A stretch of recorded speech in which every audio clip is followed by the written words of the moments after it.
Like the nursery rhyme lady who swallows a spider to catch a fly and then has to swallow a bird to catch the spider and a cat to catch the bird and so on, so must a regulation that has broad general appeal but is disastrous in its implementation beget a new regulation aimed at shoring up the failure of the old one.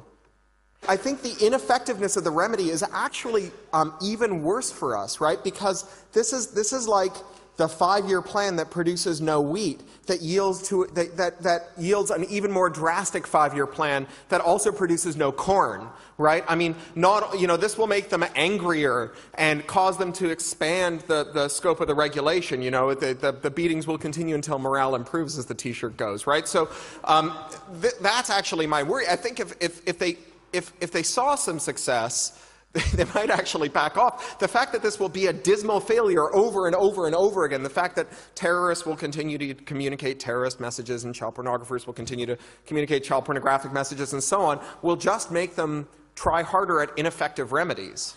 I think what they're going to do is they're going to say we want more spyware in computers. We want more UEFI. We want, and not just like UEFI that helps you detect spyware, but UEFI where the signing is controlled by third parties and you don't have an easy owner override and all the rest of it. I think that that's going to be the trajectory of this stuff. Not, that thing that stupid policy that we pursued at great expense for 10 years was a complete failure.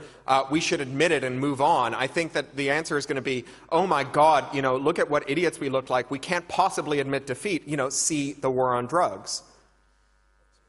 And on the network side, attempts to make a network that can't be used for copyright infringement always converges with the surveillance and control measures that we know from repressive governments. So SOPA, the American-U.S. Stop Online Piracy Act, bans tools like DNSSEC because they can be used to defeat DNS blocking measures. And it bans tools like Tor because they can be used to circumvent IP blocking measures. In fact, the proponents of SOPA, the Motion Picture Association of America, circulated a memo citing research that SOPA would probably work because it uses the same measures as are used in Syria, China, and Uzbekistan, and they argue that these measures are effective in those countries, and so they would work in America too. I mean, don't applaud me, applaud the MPAA.